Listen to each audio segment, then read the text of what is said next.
कालू कौवे की पत्नी गोरी कौवी की मौत अभी कुछ दिन पहले ही हुई थी, क्योंकि उसने गरम गरम चने ज़्यादा खा लिए थे, इसलिए उसका पेट फूलने से उसकी मौत हो गई थी। कालू कौवा बूढ़ा हो चुका था और उसके दो बेटे थे, टब्बू और गब्बू। कालू कौवा अपने बेटों से कहता है कि बेटे, क्या बात है, 2 दिन हो गए तुम मेरे लिए कुछ भोजन नहीं लाए।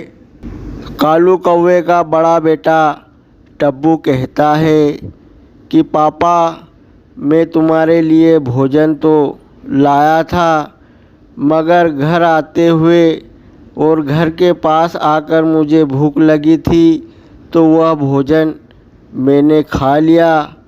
फिर कालू कौवे का छोटा बेटा गब्बू कहता है कि पिताजी, मैं तुम्हारे लिए अंगूर लेकर आया था, लेकिन मैं एक पेड़ से टकराने की वजह से वह अंगूर का गुच्छा पानी में गिर गया था। अगर तुम चाहो तो नदी में उस गुच्छे को ढूंढ कर ले आओ और खा लो। कालू कौवा कहता है कि देखो बेटो, मैंने तुम्हारे लिए क्या क्या नहीं किया।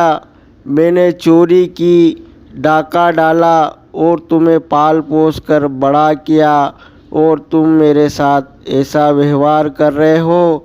और फिर ऐसा कहकर वह कालू कौवा अपने दोस्तों के पास चला जाता है। अब टूनी चिड़िया कालू कौवे से कहती है कि कालू भैया, क्या बात है, तुम बहुत उदास दिखाई दे रहे हो। तो कालू कौवा रोने लग जाता है और टूनी चिड़िया से कहता है कि टूनी बहन, मैंने अपने बच्चों के लिए क्या क्या नहीं किया, और आज मेरे बच्चे मुझे भोजन नहीं ला कर दे रहे हैं। फिर कबूतर कहता है कि कालू भैया, मुझे अच्छे से याद है कि जब तुम छोटे थे तब तुम भी अपने माँ बाप के साथ ऐसा ही किया करते थे। तो कालू कौवा कहता है कि मुझे पुरानी बातों पर बहुत अफसोस है, लेकिन मैं पुरानी बातें याद नहीं करना चाहता हूँ। फिर कबूतर कहता है कि मेरे पास तुम्हारे लिए एक आइडिया है, अगर तुम वो कर लोगे तो तुम्हारे दोनों ही बेटे तुम्हें भोजन भी ला कर देंगे और तुम्हारी सेवा भी करेंगे।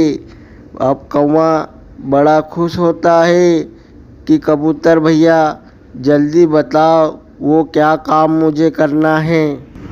फिर कबूतर कहता है कि देखो, तुम अपने बेटों से कहना कि मैंने एक खजाना छुपा के रखा है।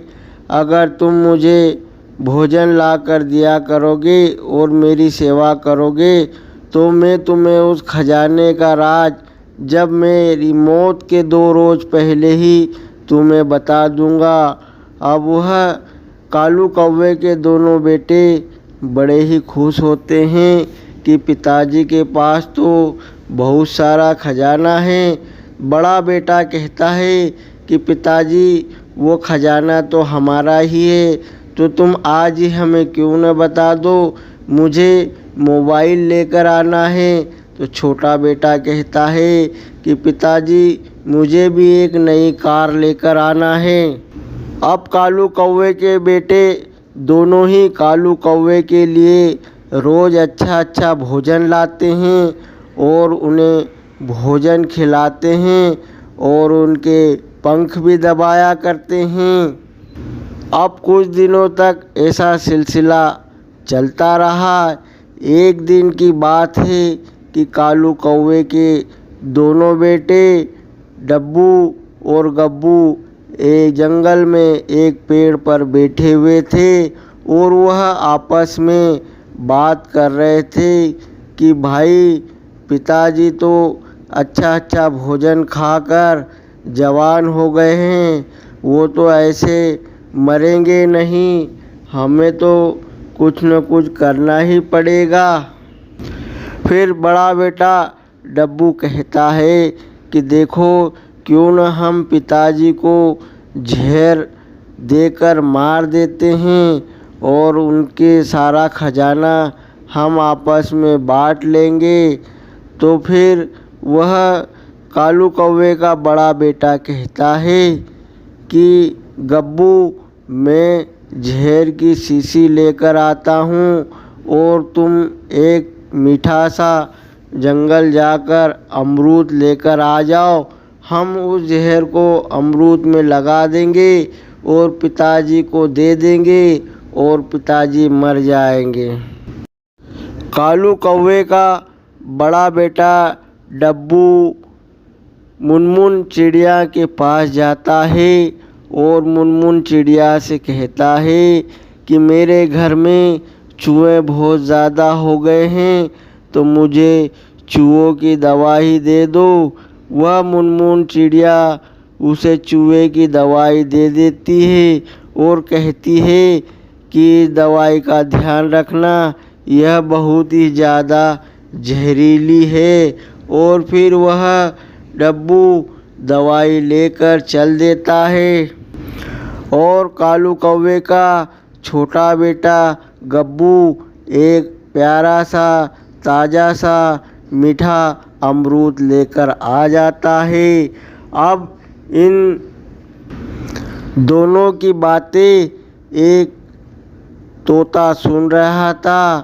वह डब्बू कह रहा था कि आज रात को ही हम पिताजी को अमरूद में जहर लगाकर दे देंगे और वह जैसे ही खाएंगे वह मर जाएंगे। फिर पिताजी का खजाना हम दोनों भाई ले लेंगे। अब वह तोता उन दोनों भाइयों की बातें सुनकर वह कालू कौवे के पास जाता है और कालू कौवे को सारी बातें बता देता है। अब कालू कौवा बड़ा ही उदास हो जाता है और वह तोते से कहता है, देखो तोते भैया, मैंने अपने बच्चों के लिए क्या क्या नहीं किया।